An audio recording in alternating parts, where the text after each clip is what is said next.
আজকে আমি ডিজাইন করছি বেবির অন্নপ্রাশনের একটি ড্রেস। আর এই ড্রেসটা দেখে হয়তো অনেকেই ভাবছো যে অন্নপ্রাশনের ড্রেস তো ওই কলকার ওপরেই হয়, তাহলে এটা আবার কেমন কলকা।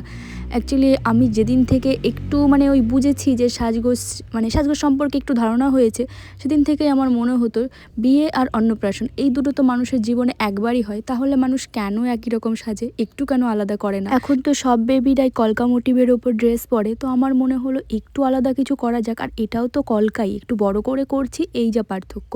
আর একটু ওই ডিজাইন করছি, যেহেতু এটা অন্নপ্রাশনের ড্রেস, একটু আলাদা একটু গর্জিয়াস না হলে হয় নাকি। আর যখন যে ট্রেন্ড আসে আমরা তো সেটাই ফলো করি, একটা সময় সেটাও পুরনো হয়ে যায়, আবার নতুন কিছু আসে, তো এভাবেই নতুন পুরনো সব কিছু নিয়েই আমাদের চলতে হয়। আর এই মুহূর্তে এই ডিজাইনটা আমার ভীষণ ভালো লাগছে, এই ডিজাইনের ওপরে আমি বেশ কিছু কাজ করছি। আমি একটা জিনিস খুব ভালো করে দেখেছি, এক একটা সময় আমার এক একটা জিনিসের প্রতি ভালো লাগা বেড়ে যায়। কখনো এমন হয় যে একটা কালার এত ভালো লাগছে আমি সব কিছুতে ওই কালারটাই করছি, আবার কখনো এরকম হয় একটা ডিজাইন আমার এত ভালো লাগছে আমি সেই ডিজাইনটার উপরেই কাজ করছি।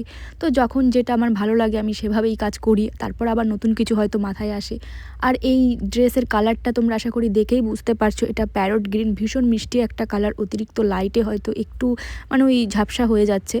আর এটা যেহেতু লেহেঙ্গা করব, ওপরের যে টপটা করব সেটা ভাবছি যে ওই সুন্দর মিষ্টি পিঙ্ক কালার হয় না, যদিও বেবি পিঙ্ক না, এই কালারটার সঙ্গে বেবি পিঙ্কের থেকে একটু ডার্ক পিঙ্ক, ওটাকে সম্ভবত মাজেন্টা পিঙ্ক বলে হয়তো, ওরকম কিছু একটা ড্রেস করব। আর যেহেতু সম্পূর্ণ কাজটাই হাতে করতে হচ্ছে, তো একদিনে তো সম্ভব না। আর এই যে নিচে দেখো একটা মাছের কাটা আমি দিয়েছি, পাড় দিয়েছি, মাছের কাটা পাড়। তো তোমাদের কেমন লাগছে সেটা অবশ্যই জানিও। আর পুরো ড্রেসটা যখন রেডি হয়ে যাবে তখন আমি অবশ্যই ফাইনাল লুকটা আমি তোমাদের সঙ্গে শেয়ার করব। যদিও এখনও 50% কমপ্লিট হয়নি, এখনও অনেক কাজ বাকি। আর আশা করি পুরোটা ভীষণই সুন্দর লাগবে দেখতে। একটু নতুন তো হলো, কারণ অন্নপ্রাশন মানুষের একবারই হয়, বিয়ে দুবারও হতে পারে।